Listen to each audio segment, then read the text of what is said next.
지난 주일에 여러분들에게 그리스도인이 이 땅에서 어떻게 살아야 될지에 대해서 말씀을 전했습니다. 그리스도인들은 이 땅에 주 안에서 빛이라 그랬습니다. 그래서 빛의 자녀들처럼 행해야 하는데 우리가 그런 사람들이기 때문에 이 땅에 사는 우리들은 어두움의 일, 열매 없는 어둠의 일에 참여하지 말라. 오히려 책망하라. 그들의 그 일들은 은밀한 것들은 말하기도 부끄러운 일들이다 라는 말을 중심으로 지난 시간에 어둠의 일이라 라는 말씀을 전했습니다. 우리는 예수 그리스도 안에서 빛입니다. 그리스도 안에 있기 때문에 빛이죠. 그리고 그리스도 안에 있는 사람들은 우리 안에 그리스도가 계십니다. 빛 되시는 그리스도가 우리 안에 있기 때문에 우리는 빛이기 때문에 이 땅에서 빛된 사람으로 혹은 빛의 자녀들처럼 행해야 하는데 우리가 살아가는 이 세상은 깜깜하고 어둡습니다. 그런 어두운 가운데 살기 때문에 어둠의 일에 동화되고 어둠의 일에 참여하기 쉽습니다. 그래서 11절에서 어둠의 일에 참여하지 말라라는 말씀을 강조를 했습니다. 이제 오늘 말씀드리려고 하는 것은 역시 책망과 관련한 말입니다. 13절 책망받는 모든 것이라는 말입니다. 모든 것, 그러니까 책망받는 모든 것은 이라고 오늘 말씀을 하고 있습니다.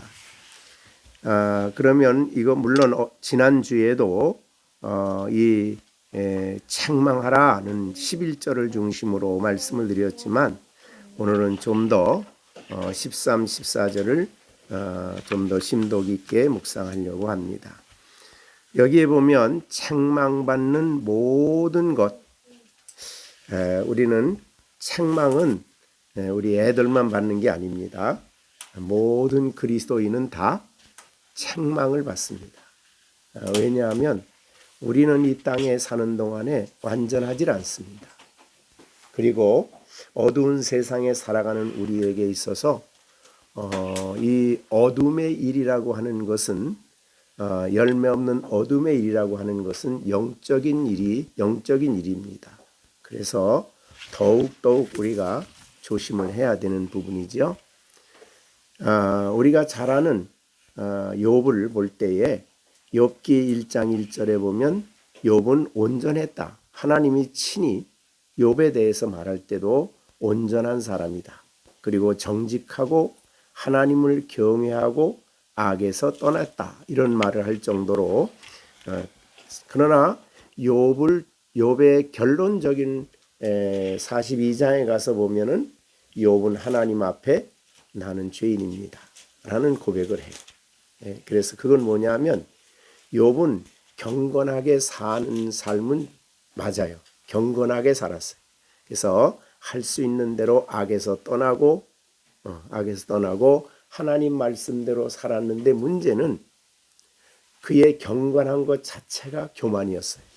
그거는 의인의 교만이라 그래요. 그래서 이 구약 성도들에게 자주 나타나는 부분인데 우리가 욥기서 보면은 하나님은 경건한 의인을 다루시는 하나님의 방법이 그 고난이었습니다. 그래서 욥은 처음에는 나는 하나님 앞에 또 사람들 앞에 잘못한 거 하나도 없다라고 이제 그 세 친구와 대면 속에 쭉 이야기를 하다가 나중에 끝부분에 가서 하나님을 대면했을 때 하나님의 말씀으로 나타나셨을 때 욥의 결론은 뭡니까? 나는 하나님 앞에 입을 가립니다. 나는 죄인입니다. 이렇게 얘기를 했어요. 그러니까 하나님 앞에 그 부분을 하나님은 깨닫게 하신 게 욥기의 주제지요. 우리는 이 노아 그럼 또 믿음의 조상 중에 하나 히브리서 11장이죠. 노아 정말 그 시대의 사람으로 보면 의롭고 흠이 없는 사람이었어요. 사람들과 비교해 볼 때. 그런 노아였는데도 불구하고 하나님은 그런 이제 재난을 그런 고난이 있었는데 나중에 홍수가 끝나고 난 다음에 넘어지죠. 술을 잡수시고 아들들 보는 앞에서 그냥 얼마나 술을 잡섰는지 옷을 벌거벗고도 있을 정도예요. 그러니까 이 세상에 나는 의인이다, 나는 책망받을 게 하나도 없다 하는 사람은 사실은 없는 겁니다. 그래서 우리가 특히 신앙인들은 행동적인 면만 다루는 게 아니거든요. 바울 사도가 말한 대로 나는 율법의 의로는 흠이 없다고 할 때 행위만 얘기한 거예요. 행위.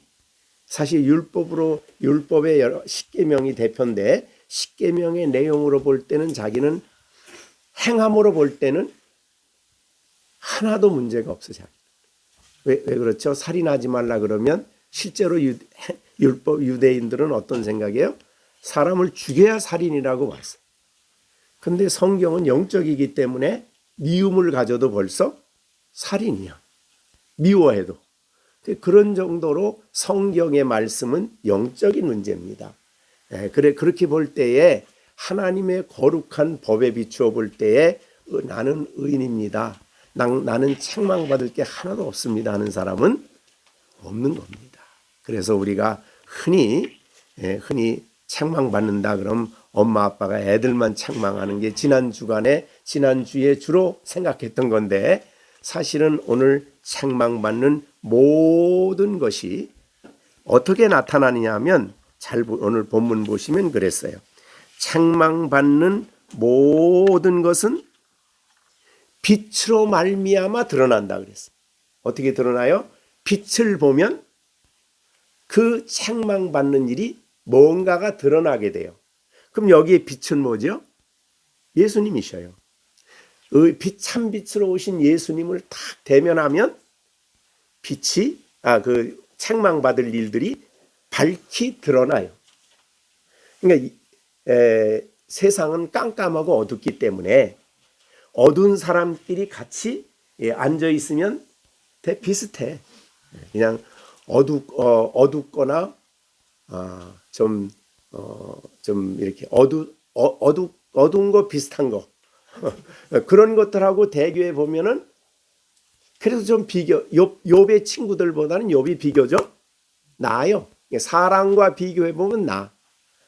그런데 노아도 마찬가지죠. 뭐 그 시대의 사람들과 비교해 보면 비교적 의로워요.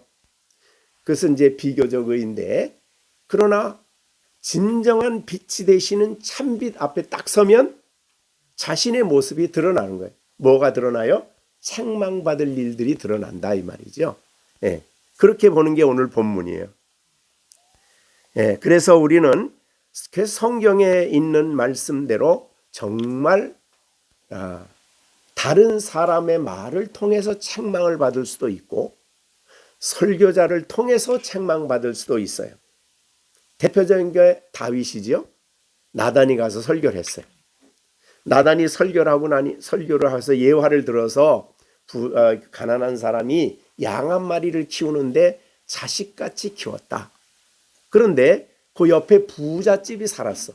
그 당시에 부잣집은 권력이 있다는 뜻이에요. 부잣집은 양도 많고 소도 많아. 근데 그 부잣집에 손님이 왔어. 그랬더니 이 부자는 자기 집에 있는 많은 양이나 소 중에 하나를 안 잡고 옆집에 가난한 집에 가서 자식처럼 하나밖에 없는 그 양을 뺏어 가지고 손님 대접을 했다. 그 얘기를 듣더니 다윗이 어떻게 했어요? 분노하면서 내가 다스리는 나라에 그런 놈이 있어? 당장 내가 가만히 안 둔다. 그랬더니 나단이 뭐라 그래요? 당신이 그 사람이다. 엄청 무서운 책망이죠. 당신이 그 사람이야. 그랬을 때 다윗은요, 사실 왕이에요. 나단의 입만 막으면 완전 범죄 끝나는 거야. 나단의 입을 막을 수 있는 힘도 있어. 그런데 사실은 수많은 권력자들이나 높은 권력이나 교만한 사람의 특징은 자기를 책망하는 사람의 책망을 입을 막으려고 그래. 그게 독재자들이야. 또 알고 보면 사실은 지금 독재자들 그 엄청난 사람들을 죽이는 전쟁을 하면서도 전쟁하지 말라 온 세계가 다 아우성을 쳐도 안 해. 그러니까 인간의 교만이라는 게 얼마나 무서운가 보세요.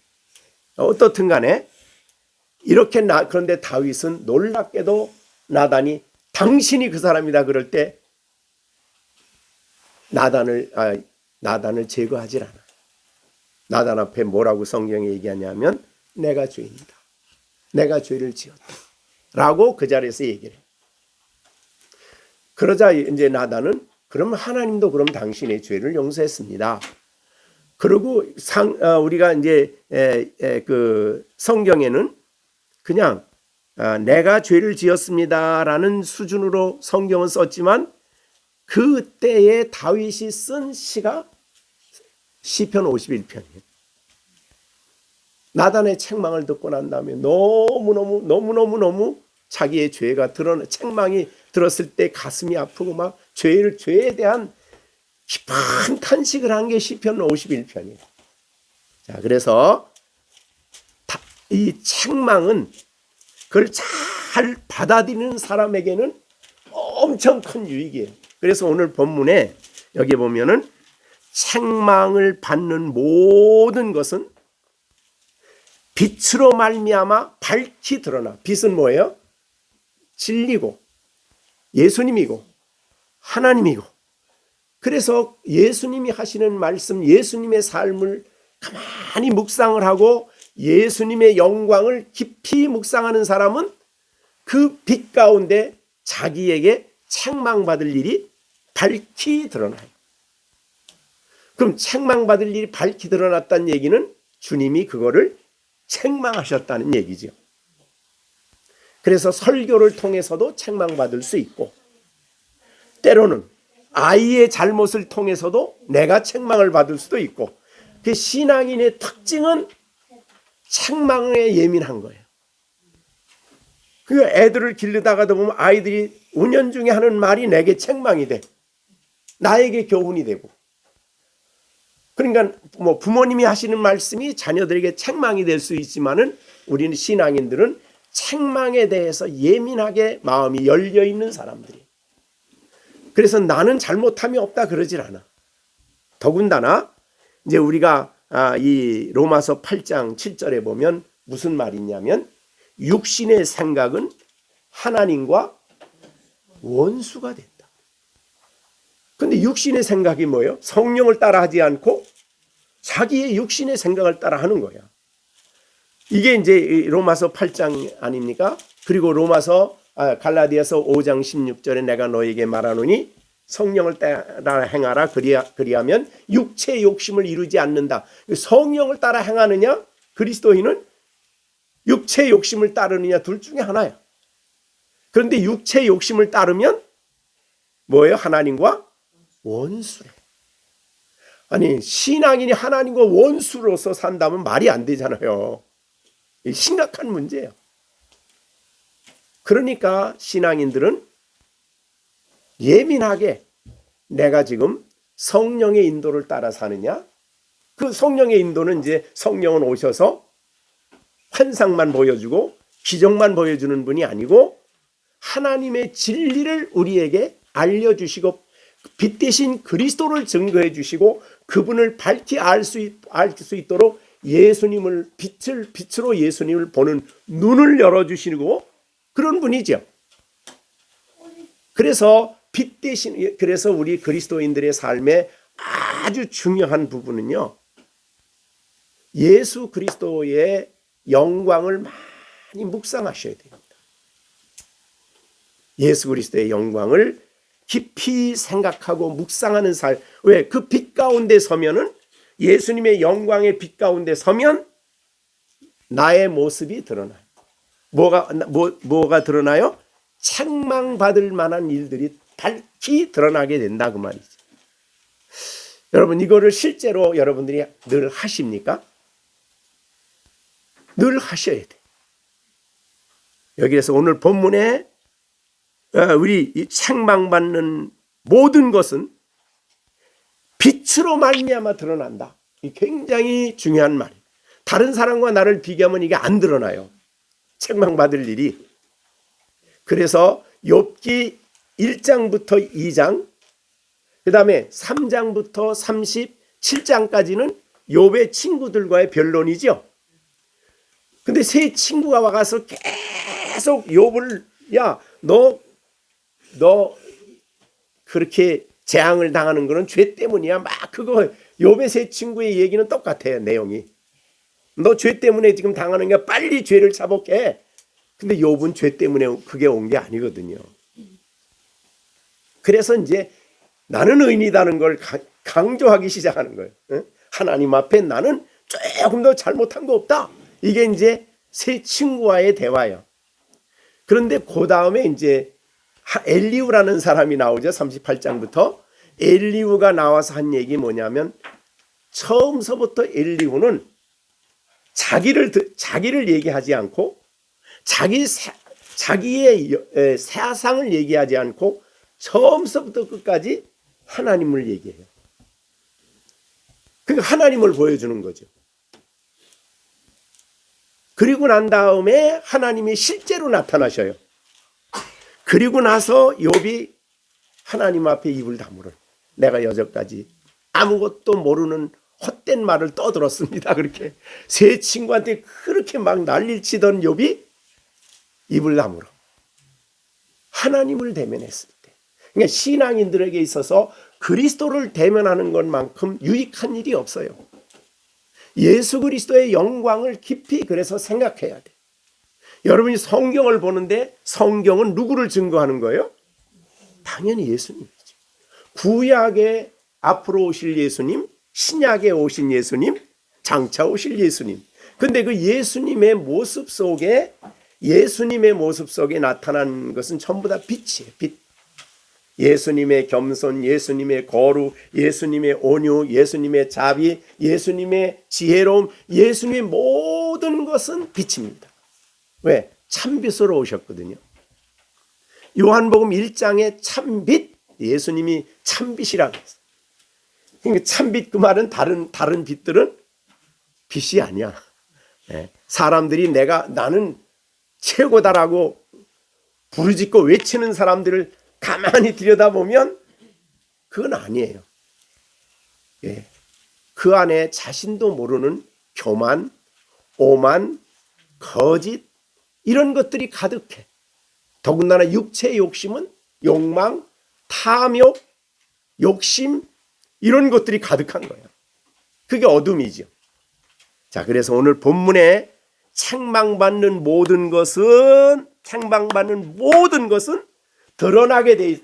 어디 가야 드러나요? 빛으로 말미암아. 말미암아가 그거예요. 참빛으로 오신 그리스도로 말미암아. 다른 방법이 없어요.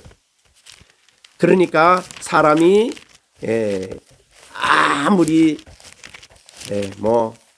아무리 자기가 세상에 가장 대단한 사람인처럼 떠들어도 참빛을 대면하지 못한 사람은 여전히 깜깜한 어둠 속에 있는 거예요.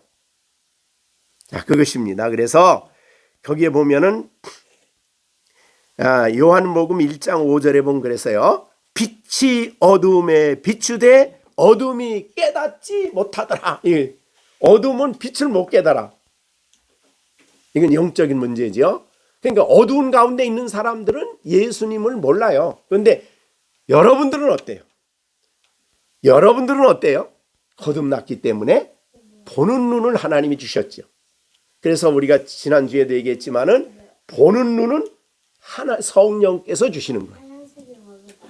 그래서 이사야에서도 말한 대로 이사야에게 말한 대로 내가 전한 것을 이 땅에 예수님을 전하는데 그렇게 사도들이 이사야가 그렇게 예수님을 전해도 사람들이 몰라. 깜깜하게 알아보질 못해. 예수님을 전하는데. 왜 그래요? 어둠 속에 있기 때문에. 이 어둠이 굉장히 무섭습니다. 네.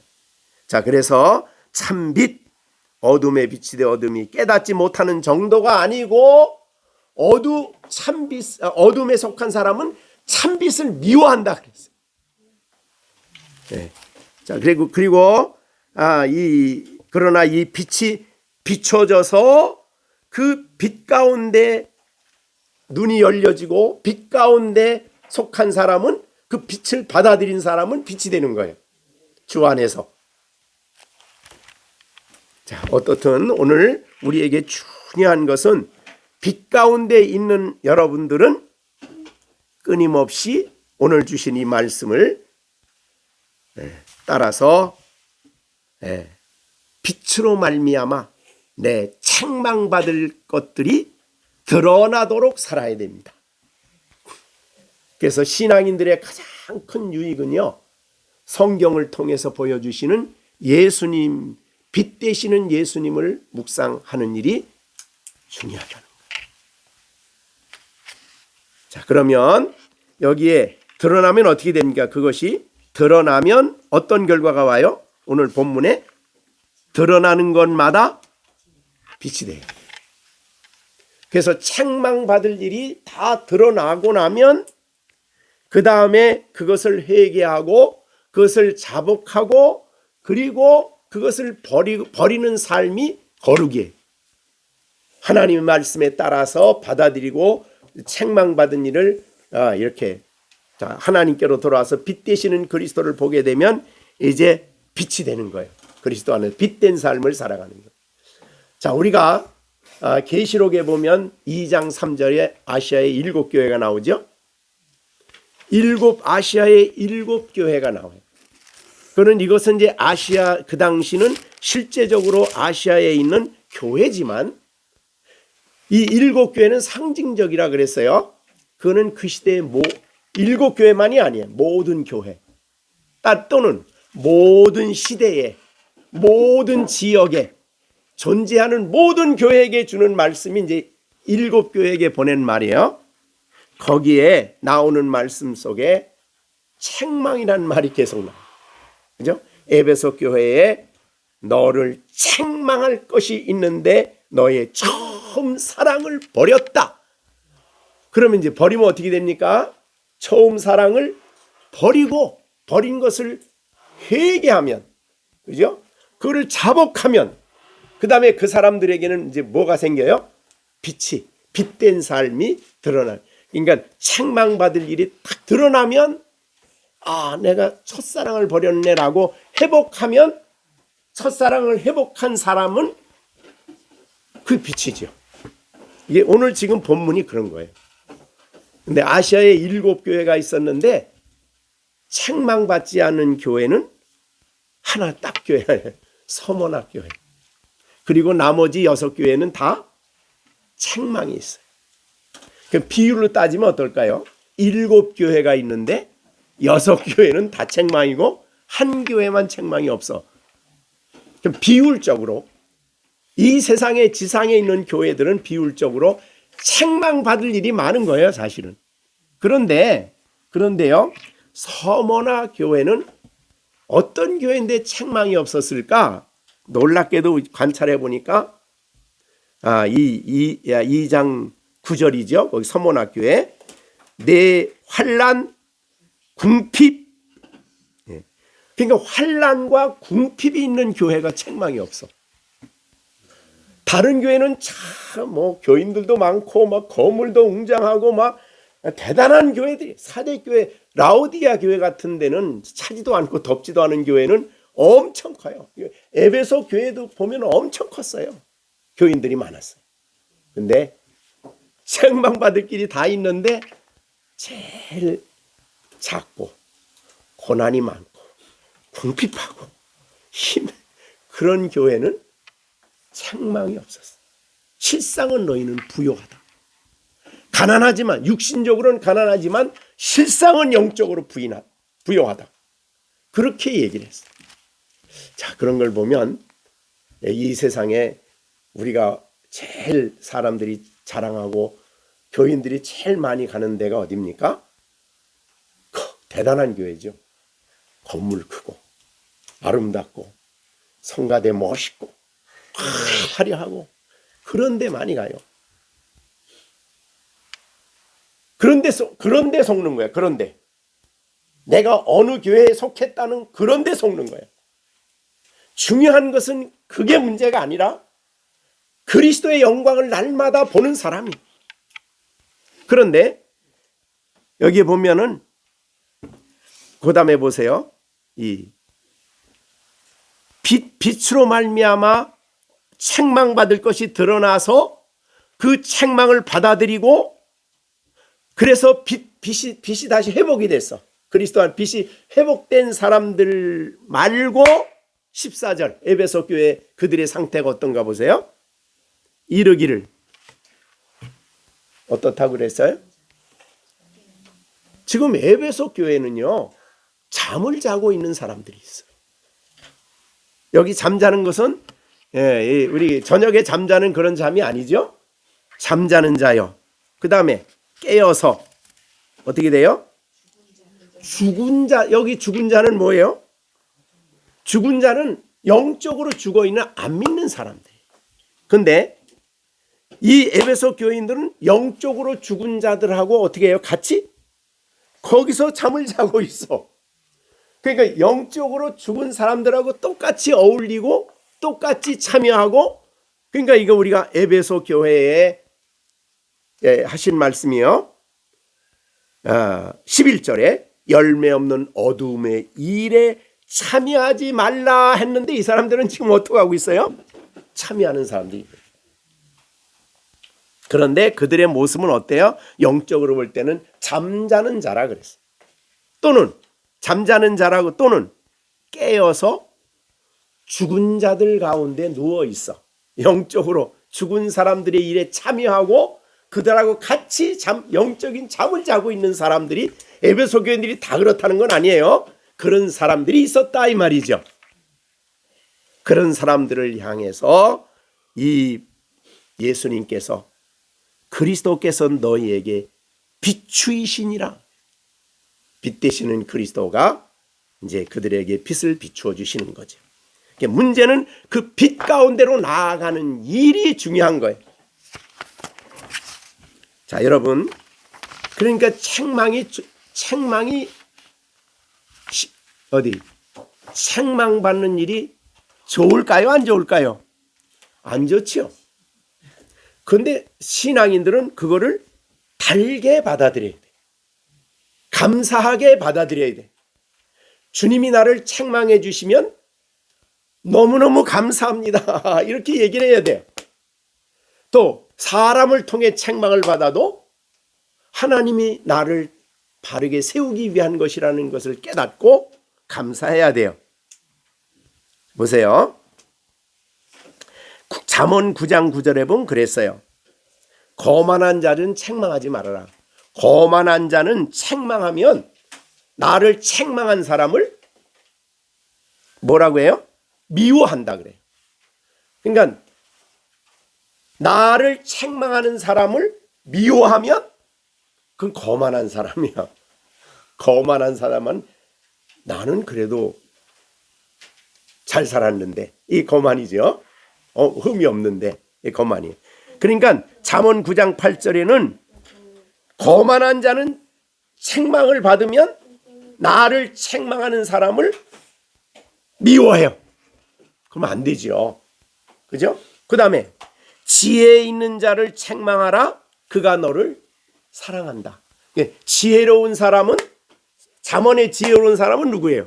여호와를 경외하는 사람이지. 그러니까 신앙 있는 사람이지. 지혜로운 사람을 책망하면 나를 책망하는 사람을 뭐 한다고요? 미워하는 게 아니라 사랑해. 어제 지난주에도 말씀드렸죠? 자, 우리 시준이, 엄마가 나를 책망하면 나를 미워서 책망하는 거예요? 사랑해서 책망하는 거예요? 그렇죠. 그러니까 나를 사랑해서 책망하는 거예요. 그러니까 내가 책망받을 일이 있을 때 책망 안 하는 거는, 야, 너 내 자식 아니야. 그러하고 똑같다 그랬죠? 우리가 히브리서 배우면서. 그랬습니다. 그렇듯이 정말 지혜로운 사람은 나의 잘못을 깨닫게 해주고 책망해 줄 때에 나를 책망하는 사람을 사랑해. 지가 무언데 잘났다고 나를 이렇게 안 해. 문제는 하나님 앞에 내가 영적으로 바로 서는 일이 중요하기 때문에 그래요. 그런데 사람을 통해서 할 수도 있지만 아까 말한 대로 이제 예수님이 하나님이 설교를 통해서 말씀을 통해서 책망할 때는 정말 나를 책망하시는 하나님을 사랑해야 된다. 사랑. 그래서 그가 너를 사랑하리라 이렇게 얘기했어. 그 다음에 잠언 25장 12절 슬기로운 자의 책망은 청종하는 귀에 금고리와 정금장식 같대. 그러니까 여러분 금고리예요? 귀에다 금고리 끼우면 아름답잖아요. 그죠? 그러니까 책망은 잘 듣는 사람의 귀를 너무너무 아름답게 단장하는 정금장식 같아. 나쁜 게 아니에요.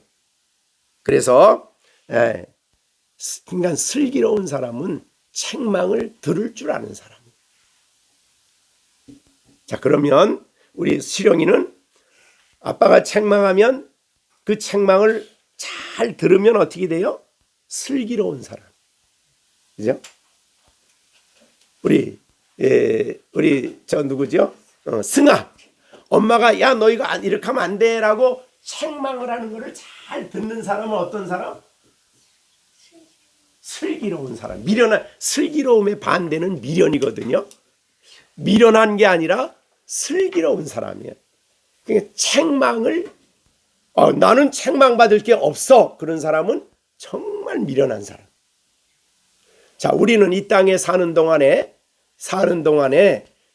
우리의 죄성이 우리의 육신의 생명이 떠나는 그날까지 우리 안에 죄성은 남아있다 그랬죠.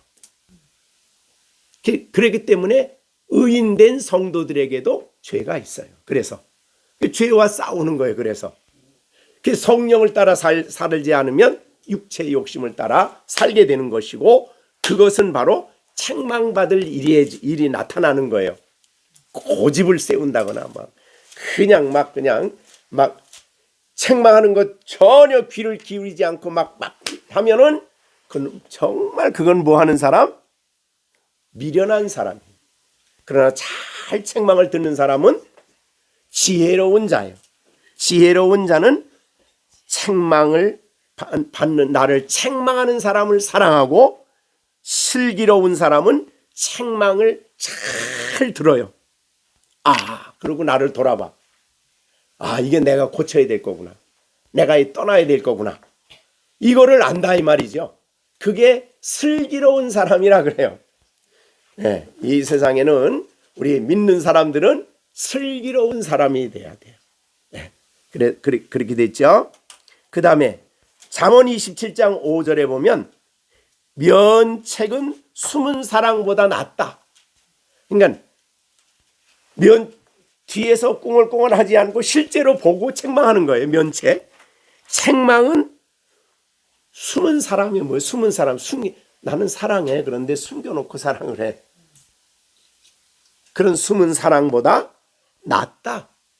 그 다음에 친구의 뼈아픈 책망은 충성에서 오는 거다.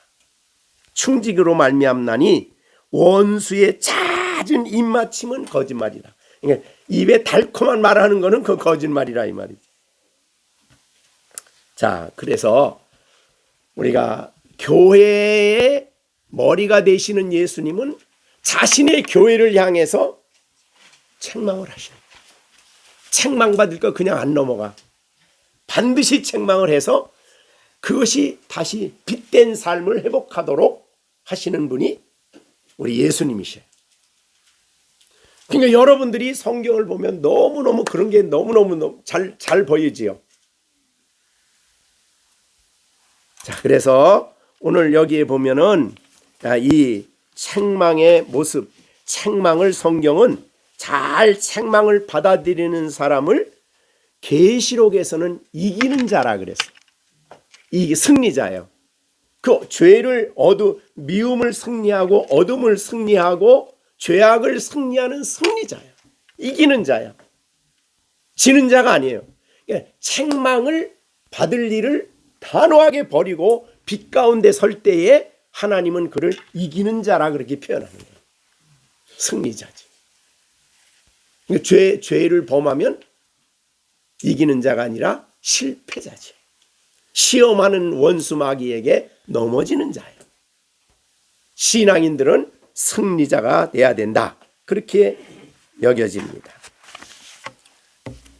자, 그래서 이 다윗이 하나님이 그렇게 다윗을 그런 정말 입에 담기도 어려운 죄를 졌음에도 하나님이 다윗을 그렇게 사랑했던 이유는 그는 하나님의 책망을 달게 받아들였어요.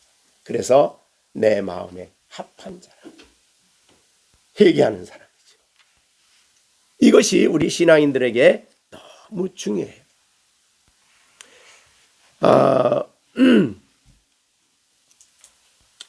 오늘 경건의 시간입니까? 베냐민 지파에게 하나님이 그 기업을 주신 게 나와요. 근데 베냐민 지파는 어떻게 기업을 받았냐면 북쪽에는 요셉 지파, 에브라임 지파가 있고 남쪽에는 유다 지파가 있는데 에브라임 지파하고 유다 지파 가운데 딱 베냐민 지파를 두었어요. 그게 뭐예요? 신명기 33장에 가면 그 축복하는 내용 속에 내가 베냐민을 사랑한다. 그리고 내가 베냐민을 보호하게, 그 보호거든요. 이스라엘 백성 중에 제일 강력한 힘을 가진 지파가 에브라임 지파. 그리고 왕통을 가진 지파가 유다 지파. 그 두 지파의 보호 속에 살게 한 것이 베냐민 지파예요. 그러니까 굉장히 하나님이 사랑하고 신명기에서는 하나님이 베냐민을 사랑한다 그랬어요. 그리고 하나님이 보통 보호하는 게 아니에요. 우리 신명기 한번 제가 그거 보고 참 신명기 보면요. 베냐민에 대해서 이렇게 이야기를 했습니다.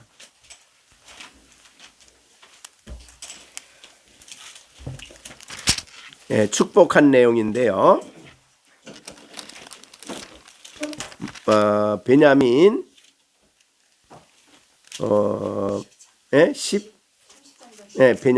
33장 12절이죠. 베냐민에 대하는 일러스되 여호와의 사랑을 입은 자요. 굉장히 사랑했죠. 그리고 그 곁에 하나님 곁에 살리로다 여호와께서 그를 왜 곁이에요? 사실은 나중에 예루살렘 유다 지파의 예루살렘에 성전이 있어요. 그러니까 굉장히 가깝게 있는 거예요. 그런 의미입니다. 여호와께서 그를 베냐민을 한 날이 마치도록 보호하시고 그를 자기 어깨 사이에 있게 한다. 얼마나 완전한 보호입니까? 그러니까 이 베냐민은 걱정거리가 없어. 그런데 놀랍게도요. 사사기를 보면 베냐민 지파가 어떤 지파인가 나와요. 사사기 맨 끝에 가보면 베냐민 지파 사건이 나옵니다. 사사기에 가면은 그 무슨 사건이 나오냐면 베냐민 지파가 있었는데 이 그 제사장 중에 한 사람이 이제 19장인데 한 사람이 그 당시 얼마나 가나안 문화가 많이 들어왔나 보세요. 제사장 레위 지파라 그러면 레위 사람이라 그러면 구별된 사람이거든요. 하나님 앞에 부정하면 안 돼. 근데 첩을 뒀어.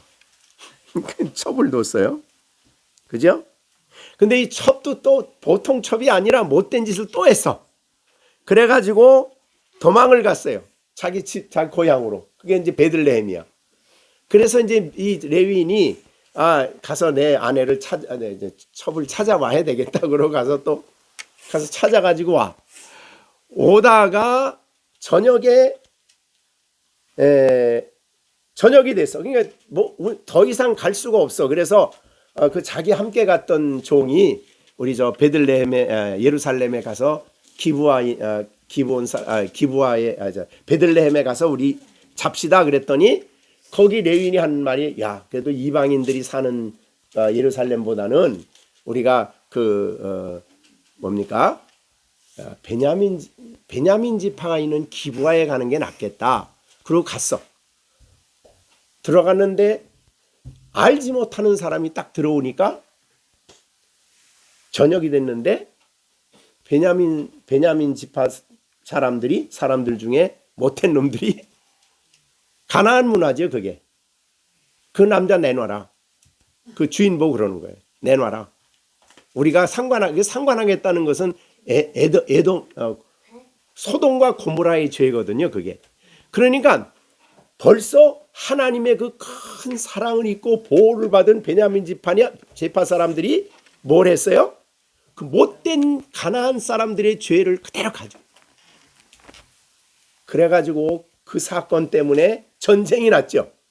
이스라엘 사람들이 그 사람들이 첩을 가지고 그렇게 했기 때문에 그래서 이 사건 때문에 첩이 죽었는데 그걸 또 갖다 장사 지내면 되는데 그걸 또 열두 토막을 해가지고 같이 포치파에 보내가지고 11토막인가 그래가지고 싸움이 났어.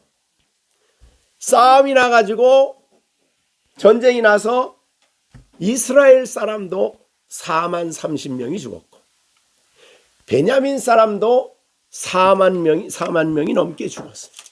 근데 보세요. 몇 명만 남았냐면 600명 남았어. 한 지파가 다 몰살이 되고 600명이죠? 600명 남았어. 근데 남자만이야 그 600명이. 그러니까 여자고 뭐고 다 죽었어. 베냐민. 야, 그걸 우리가 그거 오늘 경건의 시간 보면서 도대체 하나님의 사랑을 이렇게 받았던 그들이 그 사랑을 잃어버리고 하나님이 날이 맞도록 온종일 보호해 주시고 지켜주는 그 안전한 가운데 사는 그들이 하나님의 그 큰 은혜를 잊어버리고 가나안 문화에 동화되어서 그 못된 모습으로 변화된 그들의 모습을 보면서 야, 신앙 하나님 백성들이 그래서 정말 중요하게 생각할 것은요. 내가 아무 걱정 없이 잘 살고 잘 먹고 잘 산다. 이게 자랑거리가 돼서는 안 돼. 그리 하나님 백성에게 제일 중요한 것은 늘 빛 되시는 그리스도에게 가까이 가서 그리스도의 영광을 깊이 묵상하며 늘 우리가 새로워지는 일이 더 중요해. 그게 잘 먹고 보호받고 아무런 어림없이 사는 게 더 중요한 게 아니야. 어떻게 하면 그 빛 되시는 그리스도의 빛 가운데 나가서 예수님을 깊이 묵상하되 그의 겸손, 그의 온유, 그의 사랑, 그의 자비, 그의 모든 것을 직접 그리스도와 교제하여 대면함으로 그의 영광이 비춰져서 나의 모든 책망받을 일이 드러나서 이것을 버리고 빛 가운데 사는 일이 중요하다고 말했어요. 하나님의 백성이 이 어둠의 일에 참여해서는 안 된다 이 말이지. 이게 지금 그렇잖아요. 어둠의 일에 참여하지 말아라. 이게 이제 11절이죠. 은밀한 일이 이 죄 짓는 은밀하게 행하는 거 아니에요? 가나안 문화에 동화된 거예요. 아까 말했습니다. 서머나 교회는 뭐가 많아서 책망이 없었다고? 환난도 많고 궁핍하기도 하고 다른데 여유를 부릴 수가 없어.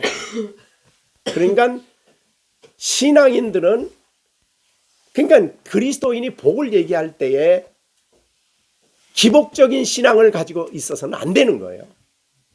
제일 중요한 것은 하나님 앞에 나의 책망받을 일이 늘 드러나서 내가 빛 가운데 살아가는 일이 중요하다. 그것을 오늘 말씀해 주시는 겁니다. 그래서 책망받는 모든 것은 빛으로 말미암아 드러났는데 드러나는 것은 빛이다. 그렇죠? 드러나서 잘못된 것을 단호하게 버리고 사랑이 없다는 것을 책망받았는데 이제는 그것을 버리고 빛 가운데로 돌아가니 그건 빛이야. 그러니까 하나님으로부터 책망받는 일은 빛이 됩니다. 빛된 생활을 회복하는 거죠. 그렇지 않으면 여기 14절 여전히 책망받은 일을 행하는 사람은 잠자는 자여 깨어 죽은 자들 가운데서 일어나라. 잠자고 있는 거예요. 영적으로 죽어 있는 거예요. 기가 막히지 않습니까? 우리가 아까 말한 대로 로마서 8장에 있는 내용을 보면 우리가 육신을 따라 살면 하나님과 원수라 그랬죠. 그 정도가 아니고 야고보서에서는 또 뭐라 그랬어요? 야고보서도 더 놀라워요. 야고보서 4장 4절에 보면 간음하는 여인들아, 이건 교회에게 하는 말이거든요. 교회가 세속화된 거예요. 성경에서 여인들아 그러면은 바로 이 영적으로 세속화되었다는 거예요. 지금 한국 교회의 제일 큰 문제 중에 하나가 이 영적인 세속화예요. 그래서 세상과 벗이 된 것이 하나님과 뭐가 돼요? 야고보 4장 4절 세상과 벗이 되면 어떻게 돼요? 야, 아까 말한 대로 로마서 8장하고 똑같아. 그죠? 육신을 개인적으로 영적으로 육체의 욕심을 따라 살면 원수고 하나님과, 또 여기에 세상과 벗이 되면 하나님과 원수고, 그런즉 세상과 벗이 되고자 하는 자는 스스로 하나님과 원수가 된다. 여러분, 제가 이걸 오늘 아침에 묵상하면서 초대교회 성도들의 삶이 얼마나 구별되고 성결한 삶을 살고 있는가를 생각을 했어요. 정말 그들은 빛된 삶을 살아가는 성도들이었어요. 성결한 삶을 살아가는 거예요. 그러니까 아까 로마서 8장에 말한 대로 육체의 욕심을 따라 사는 것이 하나님과 원수되고 세상과 친구가 되는 세상을 어떻게 돼요? 세상과 벗이 되면 하나님과 원수가 된다는 이런 말을 할 정도로 초대교회 성도들은요 철저하게 신앙생활. 우리가 초대교회 성도들의 삶을 다 이 시간에 말할 수 없지만은 얼마나 그들이 하나님 앞에 철저하게 살았는가. 정말 빛된 삶을, 빛의 그리스도 안에서 빛일 뿐만 아니라 빛의 자녀로서 살아갔어요. 어둠에 속한 자녀가 아니에요. 빛의 자녀로서 살아갔다. 그렇게 볼 수 있죠. 그러면 여기에 보면 14절 다시 한번 봅니다. 그러므로 이르시기를 잠자는 자여 깨어 죽은 자들 가운데서 일어나라. 이게 영적 상태예요. 이건 안 믿는 사람 얘기한 게 아니에요. 그래서 아까 이 내용을 보면은 잠자는 자, 죽은 자들 가운데서 지금 깊은 잠을 자고 있는 자들은 어떤 자들이냐? 다 교인들이에요. 이건 에베소 교회에 쓴 거니까. 그래서 뭘 했어요? 그 사람들은 교회 들어올 때 신앙 고백을 했어. 그리고 세례도 받고, 그리고 성찬식도 참여하고, 예배에 부지런히 참여해요. 그 시대의 사람들은. 그런데도 하나님은 그들을 볼 때 뭐라고 얘기해요? 잠자고 있다. 너 죽은 자들하고 똑같다. 이렇게 얘기를 하신 거예요, 주님은. 예? 그래서 우리가 이런 모습을 볼 때에 정말 그건 옛날 에베소 교회니까 그렇지, 그러면 안 돼요. 모든 시대의 모든 성도들, 또 우리 자신들을 돌아보는 말씀이 되어야 됩니다. 그래서 일어나라, 깨어라, 영적으로 하는 말이죠. 자, 왜 그러냐면 그리스도께서 너희에게 지금 빛이시느니라. 빛 되시는 그리스도께서 너희에게 지금 빛을 비추고 계신다. 그러니 그 빛 가운데 나가서 그 빛으로 말미암아 책망받을 너의 모든 죽어있는 영적으로 잠자는 이 모든 책망받을 일을 다 버리고 빛 가운데 살아가라. 그런 말이죠. 여기에 그리스도께서 너희에게 비추이시느니라. 이 빛이시요. 예수님이 빛이십니다. 자, 그러면 그리스도께서 너희에게 비추이시느니라는 말을 조금 더 잘 해석한 게 어디냐면 고린도후서 4장입니다. 자, 고린도후서 4장 한번 보겠습니다. 4장 6절입니다. 어두운데 빛이 빛이라 말씀하셨던 그 하나님께서 예수 그리스도의 얼굴에 있는 하나님의 영광을 아는 빛을 우리 마음에 비추셨느니라. 자, 이 하나님이 그리스도 안에 있는 하나님의 영광을 아는 빛을 우리 마음속에 비추셨다. 자, 보세요. 요거를 조금 더 위로 올라가 봅니다. 위로 조금 더 올라가 보면 이걸 복음의 빛이라 이렇게 표현했어요. 자, 복음의 4절입니다. 4절. 4장 4절. 그 중에 이 세상 신이 믿지 않은 자들의 마음을 혼미케 하여 그리스도의 영광의 복음의 광채가 비치지 못하게 함이니 그리스도는 하나님의 형상이니라. 그러니까 이 복음의 광채가, 복음은 예수님이죠. 예수님의 이 땅에 오심과 죽으심과 부활하심과 지금도 하나님 앞에 계시고 그가 이 땅에 자신을 나타내신 모든 삶이 광채인데, 그래서 하나님의 형상이라고 그랬어요. 그리스도는 이게 광채인데 이 광채가 비치지 못하게, 예수님을 보고도 이 빛을 못 보는 것은 이유가 뭐예요? 여기 뭐라 그랬어요? 세상 신이. 그러니까 예수님을 보고도 그 광채가 비치질 않아서 예수님을 통해서 참빛을 받아들이지 못하는 중요한 이유는 사람들의 마음에 역사하는 이 세상 영이 믿지 아니하는 자들의 마음을 혼미케 하여 비치지 못하게 한다 그랬어요. 영적인 문제죠. 네? 굉장히 중요한 문제죠. 그러면 이제 반대로 바꾸어서 이제 6절로 넘어가면 어떻습니까? 하나님께서 예수 그리스도 얼굴에 있는 하나님의 영광을 아는 빛을 우리 마음속에 비추어 주신다. 그러면 여기 비추는 분은 누구예요? 하나님이시고 성령님이시죠. 그죠? 그래서 예수님을 묵상하는 우리에게 예수 그리스도의 얼굴이라는 것은 그의 인격을 말해요. 예수님의 인격 속에, 예수님의 삶 속에 그 빛을 우리 마음 속에 비추셔요.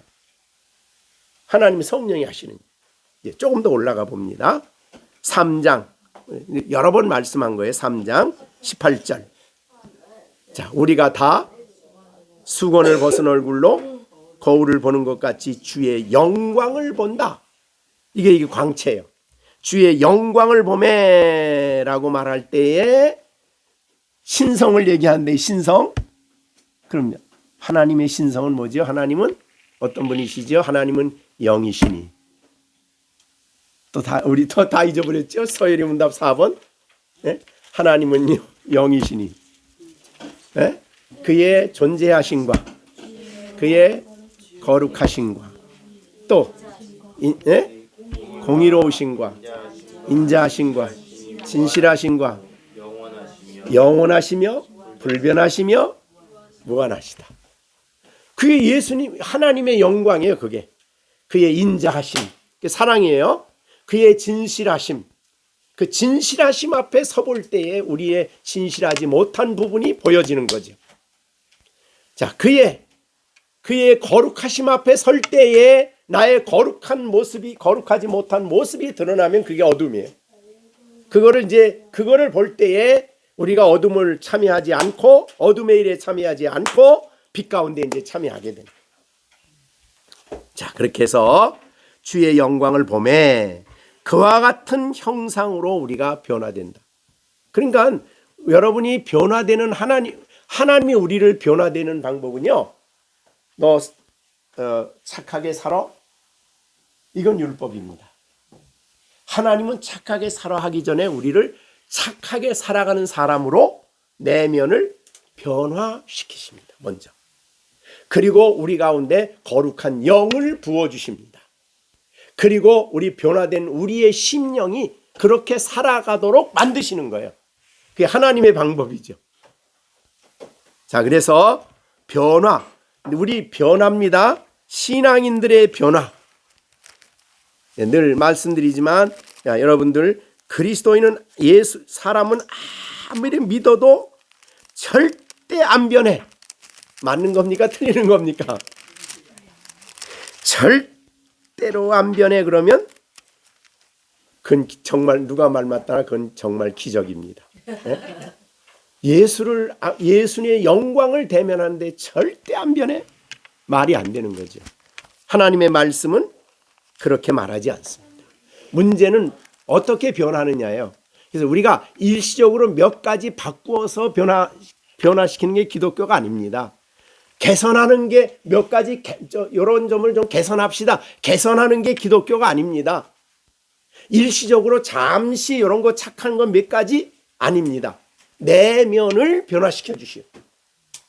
네, 내면을.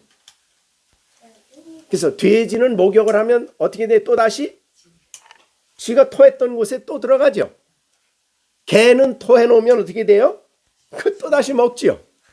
근데 변화된 하나님의 사람들은 그렇게 안 한다. 하나님이 우리의 내면을 변화시켜 주셔요. 근데 내면을 변화시켜 주는 방법이 예수님의 형상을 보는 일입니다. 다른 말로 그리스도 안에 있는 영광을 보는 일입니다. 그러니까 우리가 예수님의 영광을 늘 가까이 해야 돼요. 묵상해야 됩니다. 자, 그런데 보세요. 조금 더 봅니다. 형상으로 변화하여 우리가 어떻게 돼가요? 영광에서 영광스럽게 되어간다. 이거는 정말 놀라운 일이죠. 우리가 영광은 신의 성품을 닮아서 점점점 영광은 하나님의 영광이거든요. 하나님의 영광을 점점 닮아가는 거예요. 물론 우리가 완전하게 닮을 수는 없습니다. 그러나 목표는 뚜렷해. 그래서 그리스도의 사랑이 영광, 성품 중에 그리스도의 인자와 사랑이 영광이에요. 그러면 예수님의 사랑을 닮아서 점점점 사랑의 삶을 살아가게 되죠. 그런데 그다음 보세요. 마지막에 이 모든 일이 무엇으로 말미암아 되어집니까? 성령이에요. 성령이 아니면은 개선이 안 돼. 그래서 우리가 특히 자주 말하지만은 우리가 교회에서 여름 수련회 가고 뭐 겨울 수련회 가고 갔다 오면 하루 이틀은 경건의 시간 열심히 하죠. 근데 그 다음에 다시 또 돌아가. 다시 또 돌아. 그러니까 기독교는 개선이 아닙니다. 본질적으로 변화합니다. 내면의 속사람을. 근데 그 변화를 누가 시켜요? 성령이 하시는데 성령이 뭘 통해서? 복음이신 예수님의 영광을 통해서 우리를 변화시키시죠. 그러니까 예수님의 영광을 묵상하는 일이 무엇보다 우리에게 필요한 일이에요. 자, 그래서 다시 이제 7절로 돌아갑니다. 그러면 여기에 예수님의 영광을 어디서 봅니까? 성경이죠. 그게 바로 수건을 벗는다는 의미예요. 구약을 볼 때 예수님을 모르면 수건으로 가린 거예요. 그런데 예수님을 알면은 구약이 딱 열어져서 구약에서 예수님의 영광을 봐요. 그래서 예수님의 그 성막을 볼 때도 딱 그게 열어지면 성막에서 예수님의 영광을 봐요. 구약의 제물, 제사제도 모든 게 다 예수님의 영광을 보는 자리예요. 자, 그래서 이제 마지막 다시 한번 이제 6절로 다시 돌아가 봅니다. 어두운데 빛이 비치라 4장 6절 말씀하셨던 하나님께서 그의 성령을 통해서 예수 그리스도 얼굴에 있는 하나님의 영광을 아는 빛을 우리가 알게 돼요. 우리의 지성이 바꿔져요. 그래서 예수의 얼굴에 있는 그 말은 예수님에게 있는 예수님의 그 영광을 이제 성품을 우리가 알게 보는 거지요. 영광을 아는 빛을 우리 마음에 비춰 주신 마음이 새로워지는 거죠. 빛 가운데 있게 되는 거예요. 근데 7절에 보면 이런 말이 있어요. 7절. 자, 7절 봅니다. 우리가 이 보배를 자, 그래서 우리가 내면에 우리의 마음이 비추어져서 우리가 예수님의 형상을 가지고 우리의 영적으로 변화가 우리 안에 일어났는데 여전히 우리는 질그릇이에요. 그랬잖아요. 보배를, 여기 보배는 하나님의 영광이에요. 그리고 질그릇은 누구예요? 우리예요. 그러니까 여전히 우리는 질그릇이에요. 그리고 질그릇 안에 뭐가 있어요? 보배가 있어요. 그래서 이 보배를 질그릇에 가졌는데 이 보배가 있는 사람은 뭐라고 했어요? 그 다음에 심히 큰 능력이 하나님께 있고 우리에게 있지 않는다. 그래서 여러분 영적으로 충만해졌어. 어떤 사람이 성령을 받았는데 그 다음서부터 그 사람은 자기가 신이 돼. 그럼 어떻게 돼요? 그거는 어떤 사람이 되는 거예요? 그 이단이 되는 거예요. 자기가 신이 돼버려. 그래서 자기를 메시아라고 그러고 자기를 독생녀라고 그러고 통일교에서는 독생녀라고 그러죠. 예, 그러고 그렇게 말하는 거예요. 자기가 질그릇인 건 몰라. 근데 여기에 보배는 여전히 보배. 그게 뭐냐면 하나님의 영광이에요. 영광을 질그릇에 가졌어요. 그러니까 우리가 정말 성화되면은 질그릇 성화되어서 정말 성화 많이 됐어. 또 은혜가 충만해. 기도해서 은혜가 충만해. 여전히 나는 여전히 뭐예요? 질그릇입니다. 그럼 능력이 심히 큰 능력은 내게 있는 게 아니에요. 여전히 하나님께 있어요. 자, 그래서 바울 사도가 여러분이 잘 아는 고린도전서 15장에 말한 말씀이죠. 네, 바울 사도는 그런 말했습니다. 내가 나된 것은 하나님의 은혜다. 내게 주신 그의 은혜가 헛되지 아니하여 내가 모든 사도보다 더 많이 수고했지만 내가 한 게 아니야. 내가 한 게 아니고 오직 하나님이 함께 하신 하나님의 은혜다. 이거를 잊지 않아요. 이게 바로 그리스도인의 모습입니다. 자, 그래서 자 이렇게 오늘 다시 이제 본문으로 돌아가서 정리해 봅니다. 본문에 돌아갑니다. 굉장히 중요한 말씀을 오늘 하는 거예요. 그러나 책망받을 모든 것은 예외가 없습니다. 모든 거예요. 책망받는 모든 것 봐서 빛으로 말미암아 되어져야지. 그러니까 우리가 어떤 책망이든지 결국은 예수님께로 향하게 해야 돼. 책망을 그냥 책망으로 끝나면 안 돼. 그럼 비난이 되고 비평이 돼. 그러지 말고 그리스도께로 향하게 해야 돼. 책망이. 그래서 그 그리스도를 통해서 책망받을 일이 정말 온전히 드러나면 드러나지는 것마다 그 다음엔 빛이 되죠. 설명을 다 했습니다. 그러므로 이르시기를 잠자는 가운데 깨어 죽은 자들 가운데서 일어나라. 그리스도께서 너를 지금 비추고 있다. 비추고 있다는 건 뭐예요? 그 앞에 지금 비추고 있으니까 신앙인들은 그리스도인들은 그 빛으로 말미암아 그 빛을 받아서 책망받을 일을 다 이제 날마다 제거하고 빛의 자녀로 살아가야 된다. 그런 의미가 되겠습니다. 자, 우리는 굉장히 정리된 중요한 말씀을 우리에게 해주셨습니다. 이제 말씀을 이제 정리해보고 하려고 합니다. 하나님이 우리들을 이 어두운 세상에서 구원해 내셨습니다. 그래서 어두움의 왕국, 어두움의 지배 속에 살던 우리들이 이제는 아들의 나라로 옮겨져서 빛 가운데 살고 있기 때문에 우리는 빛이에요. 그게 이제 골로새서 1장 13절이었죠. 그가 우리를 흑암의, 골로새서 1장 13절, 흑암의 권세, 어둠의 권세에 사로잡혀 있어 세상은 지금 깜깜한 어둠의 지배 속에 살고 있습니다. 어둠은 굉장한 권세가 있습니다. 힘이 있습니다. 그래서 이 세상에 아무리 학문을 많이 하고 뭐 대단한 권력을 갖고 권세를 가져도 어둠에 사로잡혀 있어요. 거기서 못 벗어나요. 엄청 권세입니다. 대통령이 아니라 국무총리가 아니라 국회의원이 아니라 그 모든 사람들도 어둠의 권세의 지배 아래, 통제 아래 있습니다. 그래서 거기서 못 벗어나는 거예요. 그래서 그렇게 거짓말하고 그렇게 죄를 짓고 나 안 졌다 그러고 막 온 뭐 세상에 막 검사들 다 덤벼들어도 나는 아니라 그러고 너만 그렇다 그러고 너만 잘못했다 그러고 이렇게 깜깜하게 어두운 세상에 우리가 살고 있습니다. 어둠의 권세요. 얼마나 강력한지 모릅니다.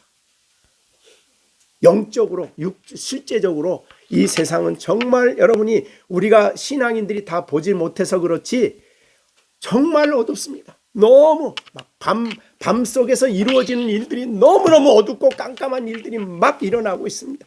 권세지요. 그런데 하나님 우리를 거기서 건져내셨어요. 구원해내셨어요. 그리고 구원해내는데 그치지 않고 우리를 아들의 나라로 옮기신 겁니다. 왜? 아들의 나라는 빛의 나라예요. 그래서 빛 가운데 사는 거예요. 거기로 우리를 옮겨주신 것이 속량이요 죄사함이요 구속입니다. 여러분이 여호수아를 보면서 늘 이 말씀과 자신 대조해야 돼요. 이스라엘 백성이 가나안 땅에 들어간 것은 바로 우리가 하나님 아들의 나라에 들어갔다는 것이에요.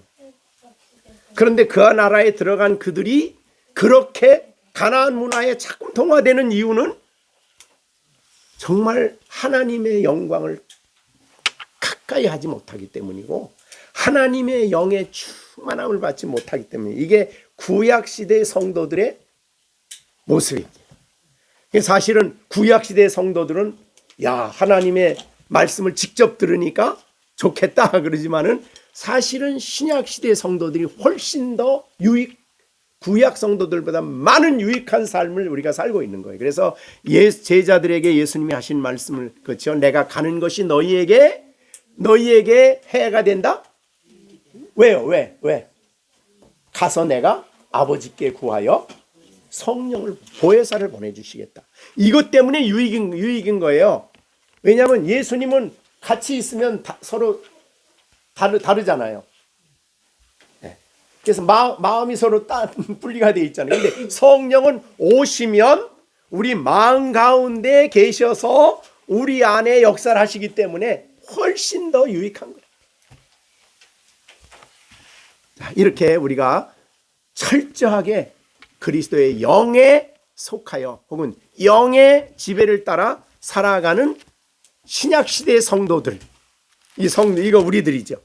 예수님의 십자가의 죽으심을 통해서 죄에 대하여 죽고 하나님께 대하여 살게 하셨고 우리를 아들의 나라로 옮겨주셨고 그의 은혜와 그의 빛이 그의 능력이 역사하는 하나님의 신의 성령의 감동 속에 살게 하신 것이 우리들이죠. 이게 우리들입니다. 그래서 여러분이 잘 아는 디모데후서 3장 16절이 뭐죠? 모든 성경은 하나님의 감동으로 된 것으로 교훈과 책망과 바르게 함과 의로 교육하기에 유익하니 이는 하나님의 사람으로 온전하게 하고 그 다음에 모든 선한 일을 행할 능력을 갖추어 주셨어요. 그러니까 모든 선한 일을 행할 능력을 우리에게 갖추어 주시도록 복음 안에서 우리를 다 준비해 놓으셨어요. 그러니까 지금 제가 말한 이 내용은 사실은 다 성경을 통해 준비해 주신 거예요. 그러니까 그리스도인은 선을 행할 수 있도록 능력을 또 모든 준비를 다 해주셨어요. 근데 이걸 떠나면 안 되는 거예요. 그래서 복음을 떠나면 안 되고 복음 안에서 그 진리 안에서 내가 죄에서 죽고 하나님께 산 자가 되었고 그리스도가 지금도 날마다 우리를 위해서 기도해서 성령을 보내주시고 그 성령의 감화와 인도 속에 우리가 예수 그리스도를 묵상할 때에 그리스도의 빛을 비추어 주시고 이게 다 날마다 우리가 누리는 분복입니다. 그리스도 안에서 누리는 분복입니다. 어디에서 이런 복을 받아요? 어디에서?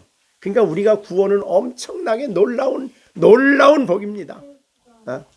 그저 내가 주일날 교회 하루 갔다 오고 그게 전부가 아니에요.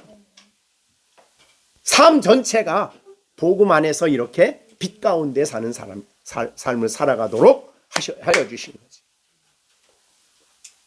자, 그래서 한 가지 말씀을 여러분에게 부탁드리면 정리하면서 여러분 무엇보다도 예수 그리스도 안에 있는 하나님의 영광을 깊이 묵상을 하셔야 됩니다. 성경을 보시고 그래서 여러분이 경건의 시간 하고 난 다음에 꼭 그 질문을 하셔야 돼요. 질문을 꼭 하세요. 경건의 시간 읽고 너 뭐 느꼈냐? 이 차원이 아니라 성경을 통해 오늘 본문을 통해서 예수님의 어떤 영광을 나에게 보여주시는가? 저는 그 질문을 꼭 넣어요. 경건의 시간 할 때마다. 그리고 묵상을 합니다. 네. 그 다음에 여러분들은 그리스도인의 전체 삶은요, 성령의 인도와 성령의 이끌림을 받는 삶이에요. 이게 신약시대의 성도의 삶이에요.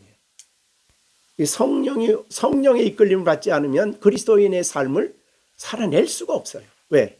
예수님도 그랬거든요. 예수님이 이 땅에 오셨을 때에 그리스도인 예수님의 삶을 살아가기 위해서 하나님이 주신 일은 바로 성령으로 충만하게 하시는 일이에요. 그러니 우리가 이런 말씀을 마음에 꼭 간직하시고 신앙인의 삶이 그래서 얼마나 정말 그리스도를 닮은 혹은 그리스도를 본받는 그리스도 안에서 살아가는 이 보배를 가지고 살아가는 그런 삶을 살아갑니다. 우리가 다시 한번 우리 고린도후서 4장에 보면요, 보배를 질그릇에 가진 사람은 그 다음에 8절에 뭐가 나오냐면요, 이게 나옵니다. 사방으로 당하여도 우겨쌈을 당해 동서남북 길이 안 보여. 그래도 쌓이지 않아. 왜? 이 보배가 있어서, 하나님 능력이 있어서, 이 영광이 있어서 이걸 의지하고 승리하는 거예요. 그 다음에 답답한 일을 당하여도 뭐 안 해요? 낙심하지 않아. 이 놀라운 보배가 우리 안에 있기 때문에, 다른 말로 예수 그리스도 안에 있는 영광을 알기 때문에 그 영광을 의지해서 살아가기 때문이죠. 박해를 받아도 한번 버림받지 않아요. 아니, 거꾸로 뜸을 당하여도 망하지 않아요. 그러니까 이런 문제를 쭉 다뤄줬어요. 초대교회 성도들의 모습. 여러분이 그래서 이 하나님의 능력, 보배로운 이 능력을 의지하고 그리스도인의 삶을 살아간다 하셨습니다. 자, 오늘 여기까지 말씀을 마치겠습니다. 그래서 오늘 주제 제목이 뭐죠? 예? 그래서 제목이 좀 이상한데. 나타나는 것인데 잘못 적었네. 빛으로 나타나는 것. 여기는 드러난다라고 되어 있는데 드러나는 것마다 빛이다 그랬는데 옛날 개역 성경에 보면 나타난다 그랬어요. 빛으로 나타난다.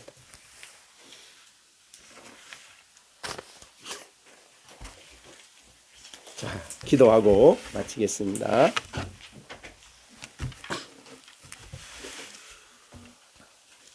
하나님 아버지, 인생을 우리들이 날마다 살아가면서 정말 우리가 육신의 욕심을 따라 살아가지 않게 하시고 세상을 벗으로 살지 않게 하시고 하나님 앞에서 늘 책망받을 일을 빛 되시는 그리스도 앞에서 밝히 드러나게 해주셔서 그래서 빛된 삶이 우리 삶 속에 밝히 나타나 우리가 있음으로 다른 사람들에게 빛을 비추는, 그리고 우리 자신이 빛된 삶을 살아가는 우리 모두가 될 수 있도록 역사해 주시옵소서. 하나님 아버지, 우리 어린아이들 어려서부터 하나님이 그 마음속에 성령으로 역사해 주셔서 속사람이 날마다 날마다 새로워지게 하여 주시고 하나님의 성품으로 변화되어지는 우리 아이들이 되어 하나님 앞에 귀하게 쓰여질 수 있도록 날마다 인도해 주시옵소서. 하나님 아버지, 우리 열린샘교회 식구들 작지만은 그러나 이들이 어느 곳에 있든지 날마다 날마다 이 세상에 잠자는 삶이 아니라 죽은 자들 가운데 누워있는 삶이 아니라 깨어 일어나 빛을 비추며 빛된 삶을 살아갈 수 있는 우리 모든 성도들이 되어 가정에서나 직장에서나 사람을 만날 때나 어떤 장소에서나 빛 되시는 그리스도를 본받아 빛된 삶을 살아가는 놀라운 삶을 살 수 있도록 성령님 역사해 주시옵소서. 예수님의 이름으로 기도하옵나이다. 아멘. 그러나 책망받는 모든 것은 빛으로 말미암아 드러나나니 드러나는 것마다 빛이니라. 이제는 우리 주 예수 그리스도의 은혜와 하나님 아버지의 사랑과 성령의 교통감화 인도하심이 오늘도 날마다 날마다 빛 되시는 그리스도를 깊이 묵상하며 그 빛 가운데서 우리의 책망받을 만한 일이 발견되어질 때에 언제나 그것을 버리고 그 일에 참여하지 않고 철저하게 빛 가운데 살아갈 것을, 성령의 도우심으로 살아갈 것을 다짐하는 우리 가운데 이제로부터 영원토록 함께 계실지어다. 아멘.